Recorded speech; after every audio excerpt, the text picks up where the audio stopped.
Só um momentinho, gente, que eu vou pegar aqui um material que eu não estou achando.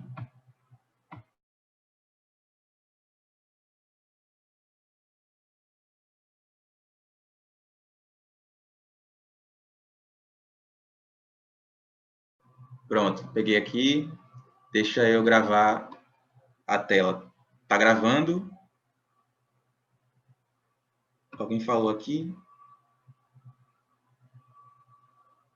Ah, pode mandar. Pode mandar o resumo, sim. Deixa eu compartilhar a tela.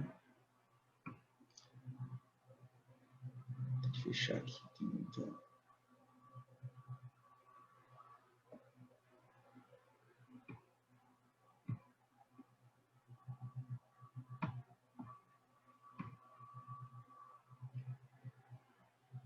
Tá aparecendo.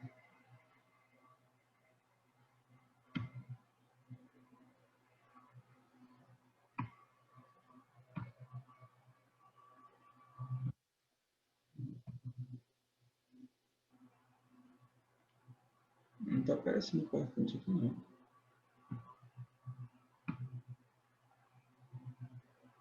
Deixa eu fechar.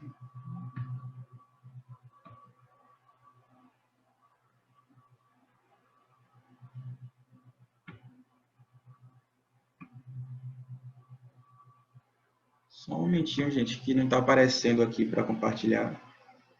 Agora foi. Eu tava com muitas abas abertas do computador e o Zoom não reconhece. Então vamos lá. Começando aqui. Ontem nós falamos sobre algumas perspectivas teóricas sobre como vocês podem estar escrevendo o projeto de pesquisa de vocês e hoje nós vamos mostrar isso na prática. Eu vi que muita gente teve ansiedade, dúvida como aplicar os conhecimentos teóricos que foram passados ontem para a prática da escrita do projeto de pesquisa. E hoje eu vou mostrar para vocês o que de fato nos ajuda em relação à teoria, né, o que nós trabalhamos ontem, o que nós, inclusive, lemos. Eu indiquei para vocês na bibliografia recomendada o livro da Cecília Minayo, o livro do Glauco e 2 capítulos de do livro Pesquisa Qualitativa, que eu mandei por e-mail para vocês no dia de ontem. Então, hoje nós vamos mostrar como, de fato, escrever um projeto de pesquisa na prática. E o que nós devemos considerar ao pensar, ao ter a pretensão de escrever um projeto de pesquisa. Em primeiro lugar, é um projeto de pesquisa para iniciação científica, TCC, mestrado ou doutorado. Claro que há características nos projetos de pesquisa que elas são similares. Elas têm estruturas parecidas. Por exemplo, um projeto de iniciação científica, ele tem características similares ao TCC, a um projeto de TCC, de mestrado ou doutorado. Mas há níveis de complexidade maiores. Por exemplo, um projeto de IC ele não vai ser tão complexo quanto um projeto de doutorado.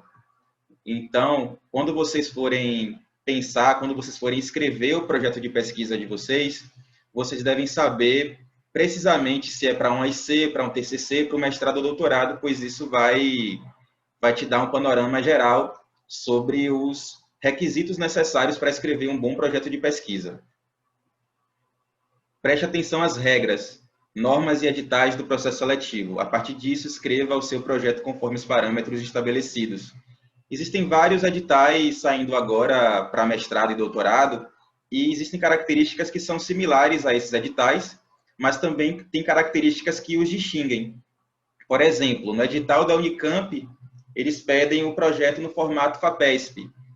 Já no edital da Federal de Minas Gerais, eles pedem um projeto de acordo com as características próprias daquela universidade. Logo, os projetos de pesquisa, eles têm características similares, mas eles variam a depender das exigências de universidade para universidade. E é nesse sentido que vocês têm que ler atentamente o edital.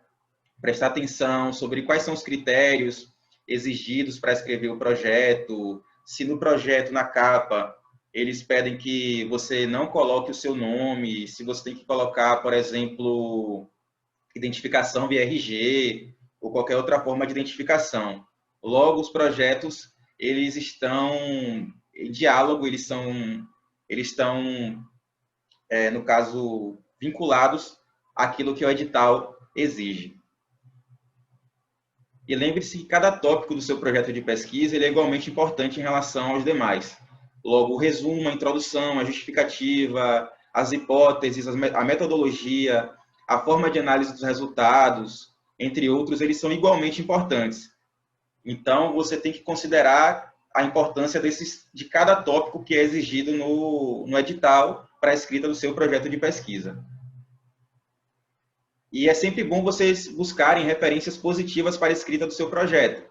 Por exemplo, pedir projetos de colegas que foram aprovados no programa que você pretende ingressar. Eu, particularmente, li vários projetos de amigos que me ajudaram a pensar o meu próprio projeto. Então, é importante vocês terem uma base ao tentar ingressar em um programa de pós-graduação. Claro que existem pessoas que não têm esses contatos, mas se você tiver contato com alguma pessoa que já foi aprovada numa seleção que você pretende ingressar, num programa que você pretende ingressar, é fundamental que você tenha esse projeto em mãos para ter um panorama geral sobre como você deve proceder na escrita do seu projeto. E uma pesquisa acadêmica, ela deve situar o objeto de análise, como eu disse na aula passada, eu vou reafirmar isso hoje, eu li alguns resumos que eu senti a necessidade de reafirmar essa necessidade de situar a pesquisa no tempo e no espaço. Logo, você precisa situar a sua pesquisa no tempo, de quando até quando a sua pesquisa está situada, e no espaço, em qual local. E agora eu trago um exemplo sobre a minha própria pesquisa de doutorado. Deixa eu voltar aqui. Onde eu situo a minha pesquisa no tempo e no espaço. Eu digo, esta pesquisa busca compreender os efeitos políticos das ações afirmativas educacionais do movimento estudantil, tendo como lugar de análise a União Nacional dos Estudantes, a UNE, e o Encontro Nacional de Estudantes e Coletivos Universitários Negros, o ECUN, no período de 99 até 2019. Logo, dá para perceber qual é o espaço onde eu vou pesquisar. Eu vou pesquisar na UNE e no ECUN. Então, o meu espaço de análise ele é a UNE e o ECUN. E como eu vou fazer isso? Que aí, no caso, é a metodologia.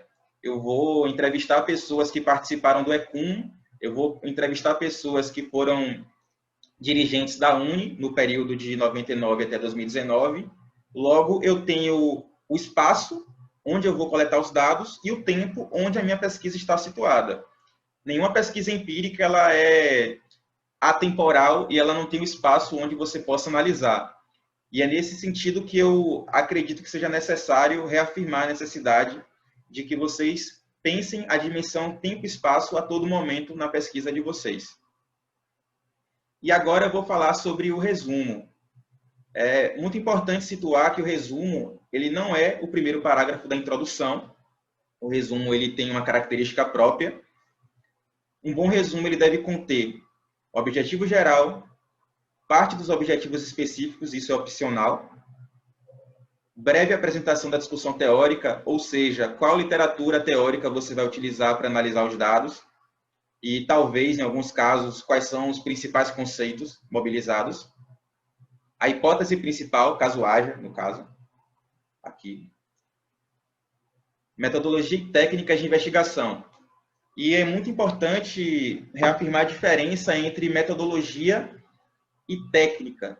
A metodologia ela pode ser uma metodologia quantitativa, que você pode utilizar a técnica estatística, ou qualitativa, que você pode utilizar técnicas como análise de documentos, entrevistas semi-estruturadas, entrevistas em profundidade, aplicação de questionários, ou seja, aplicação de surveys, realização de etnografias, observação participante, etc.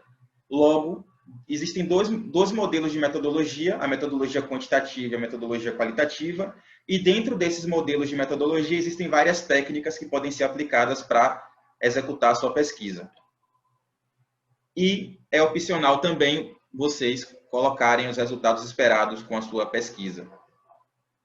E após o resumo, é importante que vocês apresentem as palavras-chave, caso seja necessário, caso o edital peça que vocês incluam as palavras-chave após o seu resumo. E as palavras-chave, elas são bem importantes, pois quando você pesquisa um artigo no Google Acadêmico, quando você pesquisa uma tese, uma dissertação no catálogo de dissertações e teses da CAPES ou no repositório da sua universidade, essas palavras-chave elas vão orientar, elas vão ajudar que o pesquisador, ao pesquisar na base de dados, ele tenha acesso àquilo que de fato o interessa. Logo, se eu pesquiso as políticas afirmativas no Brasil, eu tenho que colocar como palavra-chave políticas afirmativas. Se eu pesquiso os impactos dessas políticas no movimento estudantil, eu tenho que colocar políticas afirmativas, movimento estudantil. E se eu faço a interface com o movimento negro, eu também tenho que colocar nas palavras-chave movimento negro. E essas palavras-chave, elas contribuem, elas colaboram para que, de fato, o pesquisador tenha acesso ao documento que ele quer estudar, seja uma tese, um artigo, uma dissertação, etc. E atenção, como eu disse, esse aqui é um trecho de um slide do professor Álvaro Bianchi, que eu citei, inclusive, na aula passada, que ele fala que o resumo ele não é a apresentação ou a introdução. O resumo deve sintetizar o tema do artigo, o problema de pesquisa, as hipóteses, como essas hipóteses foram testadas e os resultados obtidos. No caso de uma pesquisa, de um projeto de pesquisa, as hipóteses elas ainda não foram testadas. Logo, você apenas vai enunciar a hipótese principal e você pode falar dos resultados esperados. E o resumo ele deve ser em parágrafo único, deve ser escrito em parágrafo único. Não é legal você escrever resumo com 2, 3 parágrafos. É necessário que você coloque apenas em um parágrafo, com 100, 250 palavras, 300 palavras no máximo. E ele deve evitar citações e referências bibliográficas, abreviações, siglas sem você definir a sigla anteriormente. Por exemplo, se você vai falar da UNE, você tem que citar União Nacional dos Estudantes e colocar entre parênteses UNE. Informações que não estão presentes no projeto. Logo, o resumo ele tem que ser extremamente objetivo. E frases longas, grandiloquentes ou desnecessárias. Também eu acrescento que vocês devem evitar escrever difícil. Busquem escrever de forma simples, de forma direta, de forma objetiva. Pense que a banca ela vai ler o seu trabalho, o seu projeto, num domingo à tarde. Logo, se você escrever um resumo não muito potente, não muito convincente, é capaz de criar uma má impressão com relação à banca. Eu lembro que quando eu estava escrevendo o meu projeto para submeter à Fundação de Amparo à Pesquisa do Estado de São Paulo, que é uma fundação que eu vou explicar mais adiante, que ela paga melhor as bolsas de mestrado, etc. Uma amiga minha que ela me ajudou a pensar o meu projeto, ela me disse que o resumo ele tem que ser muito bem estruturado, porque talvez o parecerista ele leia o seu resumo, como eu disse, no domingo à tarde, extremamente cansado ou não muito motivado para ler aquele projeto, e você tem que motivar aquele parecerista a ler o seu projeto de uma maneira mais animada. Claro que eu estou dando um exemplo hipotético que possivelmente não acontece na realidade, mas isso mostra a necessidade de que vocês tenham um resumo potente, uma introdução potente, inclusive após o resumo, para amarrar o leitor na leitura do seu projeto. Então, é muito importante o resumo, não é um tópico menos importante do que os demais. Como eu disse, todos os tópicos são igualmente importantes. E o resumo talvez seja um dos mais importantes. E eu vou citar um exemplo de resumo. Aqui é o resumo do meu projeto de doutorado. Desculpem. Essa pesquisa busca compreender os efeitos políticos das ações afirmativas educacionais no movimento estudantil, tendo como lugar de análise a União Nacional dos Estudantes e o Encontro Nacional de Estudantes e Coletivos Universitários Negros, ECUN, no período de 99 até 2019. Eu pintei o objetivo geral de verde. Logo, o objetivo geral ele deve ser bem direto. deve ter no máximo 3 linhas. E como uma pesquisa de doutorado ela exige uma contribuição teórica, eu trago aqui agora, logo em seguida, a minha contribuição. Eu falo, em termos teóricos, ela sustenta que os movimentos negros no Brasil devem ser analisados pelas teorias dos movimentos sociais em diálogo com as pesquisas acerca das relações raciais no país, na medida em que o contexto nacional racial importa na conformação das especificidades desse movimento. Ponto. No caso de pesquisas de mestrado, não é necessário que vocês tragam contribuição teórica. E eu falo agora do contexto. Durante os governos federais liderados pelo PT, o Partido dos Trabalhadores, que é importante você especificar a sigla Partido dos Trabalhadores, entre parênteses, PT, e aqui eu digo o contexto de 2013 a 2016, foram construídas políticas públicas que ampliaram acesso ao ensino superior, como o ProUni, o REUni, a lei de cotas, possibilitando a maior inserção de pessoas negras e com vulnerabilidade socioeconômica nesses espaços. Logo, aqui eu falo do contexto, certo? Eu situo a minha pesquisa dentro de um contexto político mais amplo. E agora eu falo da minha hipótese. Parte da hipótese de que essas políticas serviram como oportunidades políticas, que é um conceito, eu coloco em itálico, para o engajamento dos estudantes negros na Uni e no movimento estudantil. E aqui uma breve justificativa. Elegeu-se a Uni como locus de análise, pois ela é a maior entidade estudantil nacional do país, e o ECUM por ser o mais representativo evento de estudantes negros organizado para além da Uni. Nesse sentido, esta pesquisa pretende estudar em que medida o combate ao racismo aparece no interior da Uni e do movimento estudantil e os conflitos que essa pauta provoca. Para tanto, vale-se de técnicas como a realização de entrevistas semi-estruturadas e da análise de documentos. Nesse sentido, dá para perceber aqui como eu estruturei o meu resumo. Objetivo geral, contribuição teórica, no caso do doutorado, contextualização da pesquisa, hipótese, breve justificativa e a metodologia, certo? No caso, a metodologia qualitativa, eu poderia colocar aqui metodologia qualitativa por meio de técnicas como a realização de entrevistas semi-estruturadas e da análise de documentos. Assim, essa é a estrutura que vocês devem elaborar o resumo de vocês. E agora eu vou falar do ponto introdução justificativa. Neste tópico, eu recomendo que você escreva o seu primeiro parágrafo, apresentando diretamente o seu objetivo geral, os seus objetivos específicos e a apresentação do problema. O seu texto deve ser bem escrito, coeso e convincente para que seja aprovado com uma boa pontuação. Logo, o primeiro parágrafo ele deve ser um parágrafo mais direto, onde você anuncia o seu objetivo geral, você apresenta o seu problema, você traz alguns dos seus objetivos específicos. Claro que não é uma receita de bolo aqui. Aqui eu estou falando que para quando você for escrever o seu projeto, que o primeiro parágrafo ele deve ser bem direto. Você não pode ter rodeios no seu projeto. A sua redação deve ser o mais direta possível, partindo do primeiro parágrafo do seu objetivo geral e a partir daí afunilando para os demais tópicos da pesquisa. E lembre-se que este tópico, no caso da introdução justificativa, ele deve conter o desenho da pesquisa, isto é, a estrutura lógica na qual o seu projeto está estruturado. O desenho da pesquisa consiste numa espécie de mapa da pesquisa. E há variações.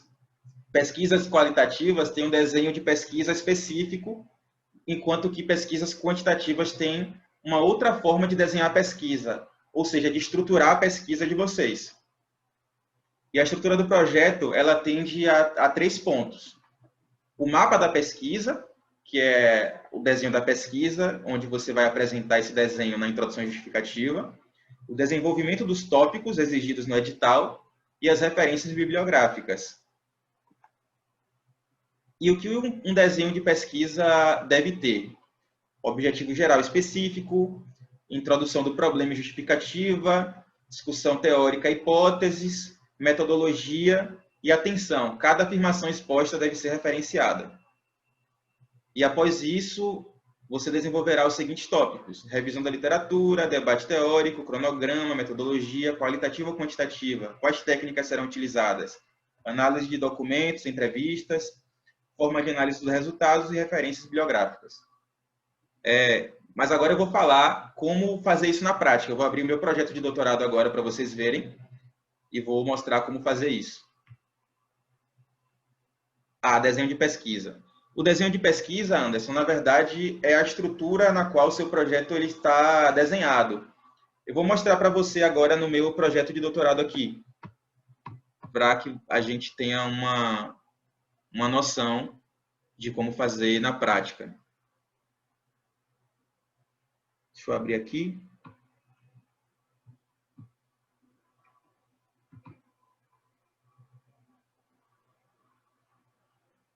Só um momentinho.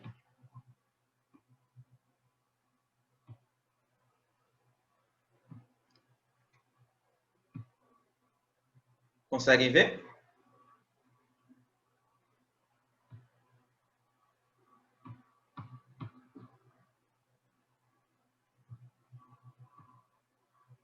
Massa.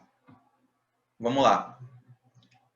No projeto, a primeira parte é a capa, e na capa você vai dizer o tema da sua pesquisa. No meu caso, o meu tema é Relações Raciais e Movimentos Sociais, o Movimento de Estudantes Universitários Negros no Brasil, de 99 até 2019. No edital do ano passado, foi quando eu passei no doutorado, eles não exigiam anonimato, então eu coloquei o meu nome, Roger Richer, e você tem que anunciar a linha de pesquisa. No meu caso, é a linha 1, estudo sobre participação política e ação coletiva. É muito importante que vocês coloquem, que vocês indiquem a linha de pesquisa correta que a sua pesquisa está inserida, pois o seu trabalho será corrigido por 2 professores, no caso da Unicamp, da linha de pesquisa, e esses 2 professores é que vão avaliar, que vão dar nota ao seu projeto. Logo, se você indicar uma linha de pesquisa não adequada, que seu projeto não está incluído, você pode receber uma nota mais baixa, pois ainda que sejam professores doutores avaliando o seu projeto, com o desenvolvimento da ciência, cada vez mais os projetos eles são avaliados por ramos específicos. Existe um grupo muito específico que vai analisar o seu projeto voltado para a participação política e movimentos sociais, outro pode analisar instituições políticas, etc. Nesse sentido, se você indica uma linha de pesquisa inadequada, na qual o seu projeto não está inserido, você pode, inclusive, ser reprovado na etapa do projeto. Assim, é muito importante indicar a linha correta que o seu projeto de pesquisa está inserido. E como pensar o tema? O tema ele deve envolver o campo que, no caso do doutorado, né? O campo que eu discuto a questão da minha pesquisa, que é o campo das relações raciais na sociologia, e o campo dos movimentos sociais. Nos congressos da ciência política, por exemplo, ou de outras áreas, existem grupos de trabalho onde especialistas eles aprovam pesquisas que discutem um tema específico. Por exemplo, o tema das relações raciais na sociologia, ou relações raciais no direito, como alguém disse na aula anterior, na aula de ontem, que é vinculado a um grupo que trabalha relações raciais e direito. E também existem linhas de pesquisa no direito que trabalham a relação entre movimentos sociais e direito.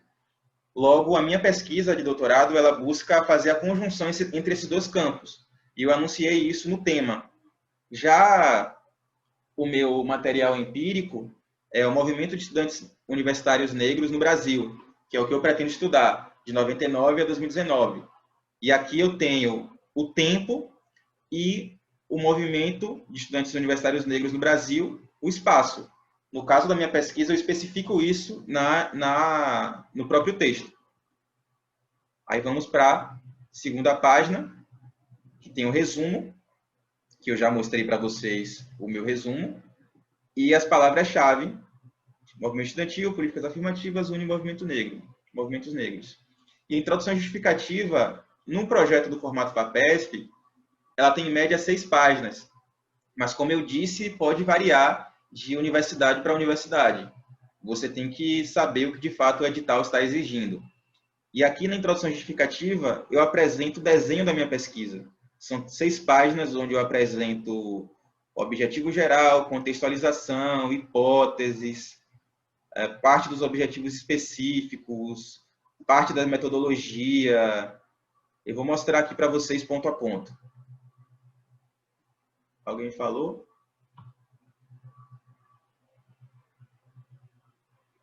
Exatamente.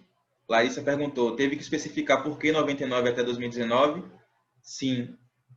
Toda divisão espaço-temporal ela tem que ser justificada. No meu caso, 99, porque 99 é uma conjuntura crítica, como alguns dizem, né? Uma conjuntura crítica, na verdade, é quando uma certa data apresenta uma inovação, um ponto importante. E 99 foi o momento em que a UNE criou a Diretoria de Combate ao Racismo, no caso, a Diretoria de Assuntos Antirracistas. Por isso que eu elegi 99 como meu ponto de partida. E 2019, que é onde eu encerro a minha análise, é porque foi quando foi realizado a última edição do Encontro de Negros, Negras e Cotistas da UNE. Nesse sentido, 99 é o início e 2019 é o final. Então, toda vez que você for definir o espaço temporal da sua análise, você tem que ter uma justificativa plausível do porquê se inicia nessa data e porquê termina nessa data. Você não pode ter uma divisão espaço-temporal aleatória. E aqui eu comecei contextualizando a pesquisa, fundada em 1937, a UNE é a mais antiga entidade de representação discente universitária do Brasil. Aí eu vou explicando que a UNE ela tem um quadro de desigualdades raciais profundo quadro de desigualdades raciais. Depois eu falo quando surge a diretoria, e aqui já é a justificativa, a Diretoria de Combate ao Racismo. Aí eu falo que em 2016 construiu-se o ECUM, certo? E por que eu vou analisar essas duas formas de fazer política. Uma organização, no caso, que é a UNE, e a outra um evento, que é um evento de caráter suprapartidário. E aí eu vou justificando. E a partir desse contexto, eu trago algumas perguntas, né? Por que o ECUM não simplesmente integrou o ENUNE ou vice-versa? Que condições tornaram possível a realização desse evento, desses encontros? Mas isso daqui não é importante, assim, o conteúdo do meu projeto não é importante para vocês agora. Eu estou só mostrando como ele foi desenhado. Nesse sentido, a introdução, ela deve apresentar o objetivo geral, contextualização, hipóteses. No meu caso, eu contextualizo as políticas afirmativas aqui, né? Fruto das influências do movimento negro, durante os governos federais liderados pelo PT, foram elaboradas políticas públicas que ampliaram o acesso ao ensino superior, como o ProUni, o ReUni, a Lei de Cotas, e que essas políticas possibilitaram uma inserção de pessoas oriundas dos segmentos sociais mais vulneráveis socioeconomicamente nesses espaços, como a população negra. Aí, nesse contexto, o objetivo geral dessa pesquisa consiste em analisar os efeitos das ações afirmativas, educacionais, para negros no movimento estudantil. Para tanto, a princípio, assume como recorte de análise a UNE-ECUM, com a finalidade de identificar os enquadramentos discursivos, repertórios, obstáculos e incentivos para a inserção da pauta racial no movimento estudantil. Aqui eu apresentei alguns objetivos específicos. Ela também busca identificar o campo multiorganizacional que essas organizações interagiram, almejando revelar os coletivos estudantis e negros que construíram tanto as ações de combate ao racismo na UNE quanto no ECUM. A partir desse mapeamento, se analisará as organizações mais influentes nesse processo. Aqui, portanto, vocês percebem que é uma espécie de mapa da pesquisa. Aqui tem a parte teórica, que não precisa falar para vocês agora. Justificativa da escolha do problema. Uma breve discussão bibliográfica. E aqui eu falo das hipóteses. Eu trabalho 3 hipóteses. E aqui a metodologia. E qual a estrutura do desenho da pesquisa? Objetivo geral, objetivo específico, justificativa, contextualização, hipóteses. Antes das hipóteses, uma discussão teórica, qual teoria você vai utilizar, quais são os conceitos. Depois apresenta a hipótese e depois há um breve resumo da metodologia. Alguém falou aqui? Eu escrevo no Word, Rafael. Rafael perguntou, quando você escreve o seu projeto, você escreve no Word ou usa o LaTeX? No Word. Eu sou um pouco tradicional ainda, assim, com essas ferramentas. Não sei utilizar o LaTeX ainda, mas posso aprender. E, assim, vocês podem utilizar o Word, LibreOffice, qualquer programa de escrita, de escrita mesmo de texto. E para cada afirmação, vocês têm que referenciar. Aqui, quando eu cito indiretamente uma autora, quem diz que o movimento negro influenciou na formulação de políticas públicas é a socióloga Marcia Lima, uma socióloga bem importante da USP. E eu cito ela indiretamente aqui, Lima, 2010. Se tem alguma referência importante, não acadêmica, de sites, por exemplo, o Reúne, eu cito o Reúne em nota de rodapé. Para quem quiser mais informações sobre o Reúne, que é o Programa de Expansão e Reestruturação das Universidades Federais, eu coloco em nota de rodapé e digo onde eu tirei. Disponível em, aí digo o site, acesso em, a data que eu acessei. Agora vamos para o próximo tópico, que é o tópico da revisão bibliográfica. Na revisão bibliográfica, você vai elencar quais são os textos que te ajudam a construir o seu argumento, a construir o seu objeto de análise. E no meu caso, como eu trabalho em movimento estudantil, eu utilizei textos que analisam o movimento estudantil no Brasil, principalmente, mas também em outros países latino-americanos. E eu, ao invés de dizer revisão bibliográfica, um tópico revisão bibliográfica, eu preferi, que é uma questão de estilo também, colocar em tópicos. Então, aqui tem o tópico A UNE, o movimento estudantil e a questão racial, é um tópico da minha revisão bibliográfica, que tem uma página e meia. Depois eu venho com outro tópico, Movimento Negro e Políticas Afirmativas no Brasil, que também é uma página e meia, que aqui é a minha revisão bibliográfica. E aqui vem o debate teórico. Eu me preocupo muito com a questão teórica. Eu acho que até mesmo no mestrado é importante vocês dominarem os conceitos que vocês vão mobilizar. Esse é um diferencial para a banca. Quando a banca lê um projeto de mestrado que o candidato, a candidata, tem certo domínio da teoria que ele está utilizando, ou sabe o caminho das pedras em linhas gerais, isso é bem importante, porque mostra que você vai ter condições de analisar o material empírico que você vai coletar. Assim, no meu projeto de mestrado, que eu fui aprovado, eu investi bastante na questão teórica, na discussão da teoria, ainda que eu não traga uma contribuição teórica nova, mas eu mostro para a banca que eu domino a teoria, ou que eu sei os principais conceitos daquela teoria, e isso certamente é um diferencial. Como o doutorado exige mais páginas, assim, mais discussão teórica, na verdade, não necessariamente páginas, eu coloquei 5 páginas, onde eu faço debate teórico, qual a minha contribuição do ponto de vista da minha inovação teórica, etc. E aqui vem os objetivos, que eu falo do objetivo geral, depois os objetivos específicos, lembrando que os objetivos específicos eles vão me ajudar a atingir meu objetivo geral. O cronograma de execução, como eu mostrei ontem, eu faço via tabelinhas, todo mundo faz assim, eu acho que é a melhor forma de fazer. E materiais e métodos, material e métodos, que em média tem 2 páginas. Aqui você tem que ser bem direto, bem direta.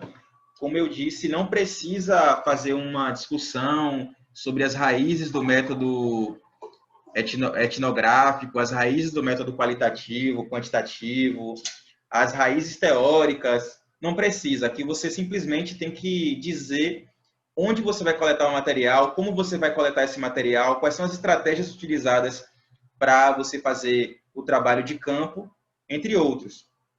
E agora eu vou mostrar como eu faço isso.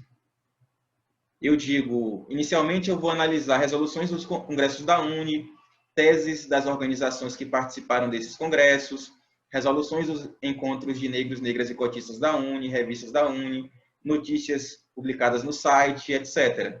Vídeos, carta de princípio do ECUM, carta de princípios do ECUM, etc. Então, você tem que anunciar quais são os documentos que você pretende analisar, em linhas gerais. Claro que você não vai ter algo muito fechado, para não ser uma metodologia arbitrária, e ao longo da pesquisa, quando você for aprovado ou aprovada, você pode coletar mais materiais que não foram ditos no projeto, mas a ideia do tópico materiais e métodos é que você diga para a banca que você sabe como fazer a pesquisa, que você tem condições de realizar a pesquisa no tempo estipulado para o mestrado. E aqui eu falo das estratégias, onde eu vou coletar esses dados, consultar acervo pessoal, pesquisar no arquivo Edgar Lenroux, que é um arquivo da Unicamp, que contém vários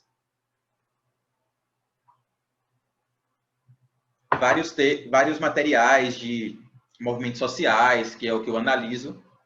Eu também coloquei aqui outro centro de pesquisa, né, um acervo, que é o Centro de Estudos e Memória da Juventude, consultar documentos na internet.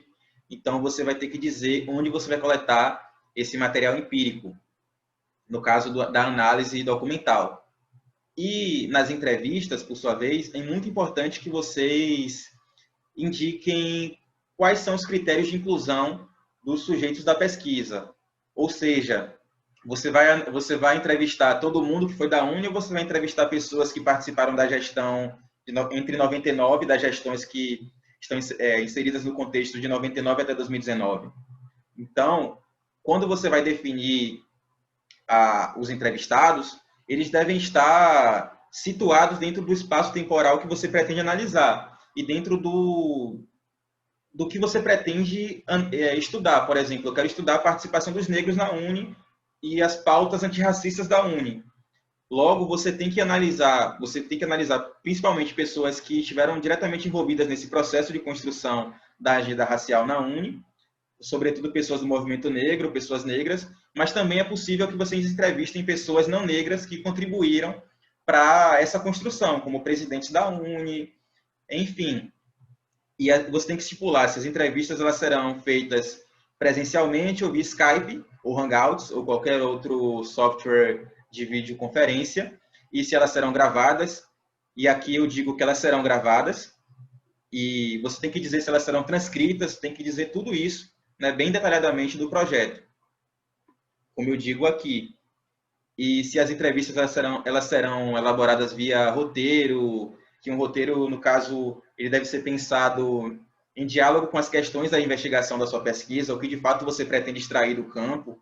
Então, você tem que dizer que o roteiro ele vai ser previamente elaborado, cujo objetivo é servir como um guia para que as questões que norteiam esta pesquisa sejam melhor exploradas.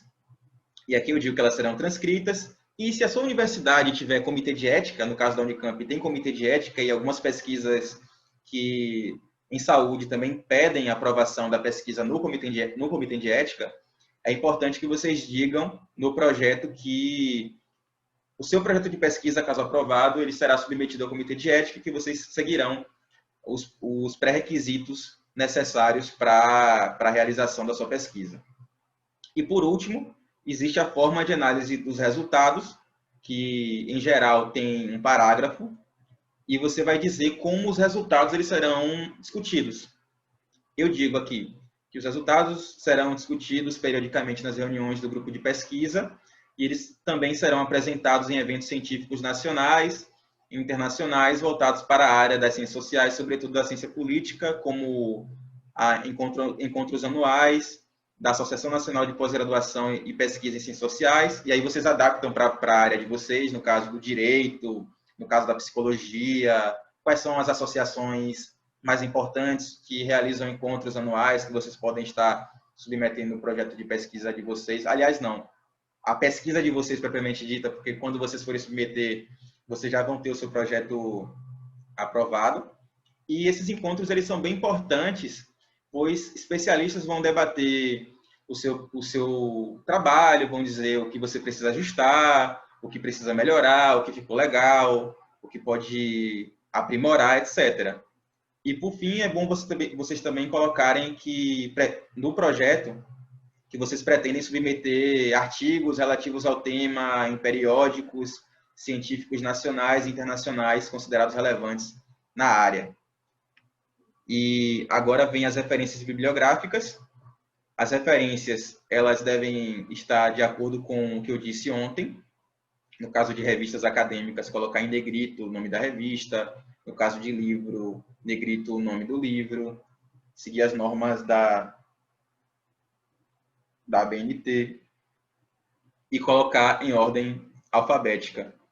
No meu caso, eu utilizei referências consolidadas no meu campo, como artigos, livros, também citei artigos de metodologia, mas eu não utilizei muito dissertação e tese.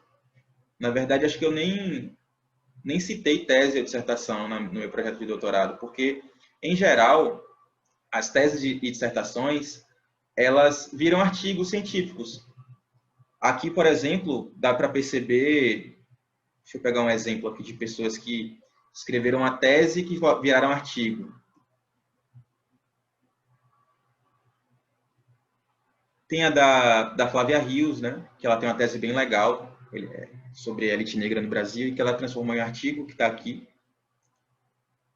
que eu cito ela. Enfim, o protesto negro no Brasil contemporâneo, que são de trabalhos anteriores dela e tal. Então, é importante vocês considerarem essas dimensões ao escreverem o seu projeto de pesquisa, os seus projetos de pesquisa. Alguma pergunta? Podem perguntar, gente. O ideal é que vocês façam perguntas hoje para que a gente consiga exaurir todas as dúvidas, etc. Então, vou seguindo. Vocês querem ver o projeto de mestrado também? Como ficou? Vou Pode mostrar. ser, Raul. Pode ser?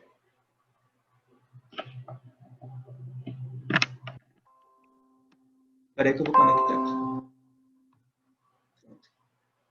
Deixa eu pegar aqui.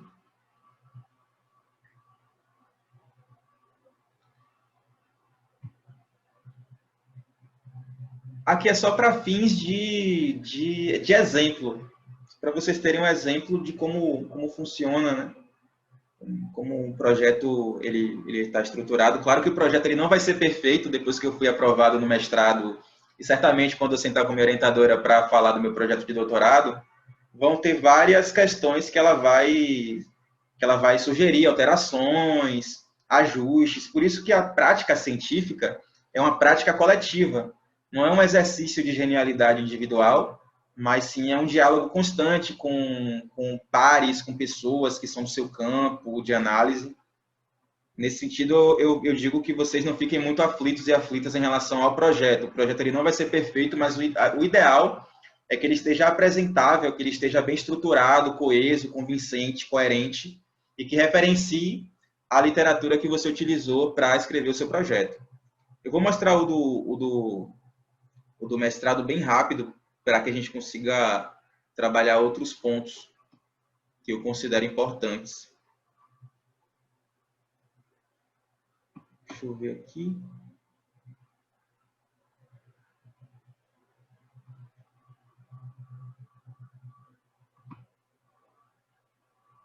Achei. Eu sempre gosto de mostrar o projeto do mestrado para vocês verem que sempre vai ter problema. Eu mesmo, eu fui aprovado em primeiro lugar no processo seletivo da Unicamp do mestrado, e mesmo assim o projeto ele não estava perfeito, ele apresenta problemas, apresenta lacunas, não importa a ordem que você é aprovado, se você é aprovado em primeiro, aprovado em último lugar, o importante é passar. Claro que projetos que são aprovados nas primeiras colocações têm mais possibilidade de receber bolsas do CNPq, da CAPES, mas o fundamental é que vocês tenham o projeto de pesquisa de vocês aprovado. E aqui tem o meu tema, Negritude a Uni, né? A linha de pesquisa, não vou ler não, para a gente aproveitar para ler o edital depois. Aqui vem o resumo, objeto e objetivos da pesquisa. Era um projeto bem menor na época, eles pediam 12 páginas. No caso, quando tem alguns pontos aqui que eu cometi um erro que eu disse para vocês não cometerem, que é rupturas bruscas entre os parágrafos. Então, é importante que vocês não cometam o erro que eu cometi na minha época da seleção. As hipóteses, eu digo aqui a hipótese. Eu coloquei a pergunta no lugar errado aqui, como vocês podem ver.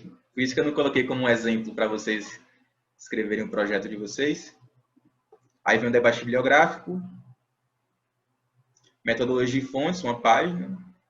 e o cronograma também não está como eu disse que era para fazer. Se eu tivesse feito o cronograma daquele jeito, se eu tivesse colocado as perguntas no lugar correto, as hipóteses mais amarradas, os parágrafos mais bem costurados, eu teria tido uma nota melhor. Então, eu estou colocando um exemplo de um projeto que já está mais bem estruturado para que vocês tenham uma base a ser seguida. Claro que não fiquem aflitos se vocês não conseguirem deixar o projeto como vocês gostariam antes de submeter à banca, porque a etapa do processo, a seleção do mestrado ou doutorado tem várias etapas. Uma delas é o projeto, a entrevista, a prova de línguas, a prova teórica. Nesse sentido, é importante que vocês pensem as 4 etapas de maneira pragmática, de maneira estratégica. Eu, por exemplo, tirei 8,5 no projeto, 7 na prova e 9 na entrevista. Logo, vocês têm que potencializar as qualidades que vocês acham que vocês têm melhor, se vocês falam melhor, se vocês acham que vão ter um desempenho melhor na prova, ou se não deu para fazer um projeto perfeito, mas faça um projeto para conseguir uma nota 7, uma nota 8, uma nota que dê para você passar para outra etapa. Porque tem gente que consegue tirar 10 no projeto, mas vai para a entrevista tirar 4 e perde na seleção. Eu já vi casos como esse. Pois a banca ela questiona o autor do projeto e às vezes o autor não sabe responder e acaba tendo a nota baixa. Logo, pensem de maneira estratégica quando vocês forem tentar a seleção do mestrado. Vou deixar de compartilhar aqui. Vou compartilhar agora alguma dúvida? Eu estou falando rápido?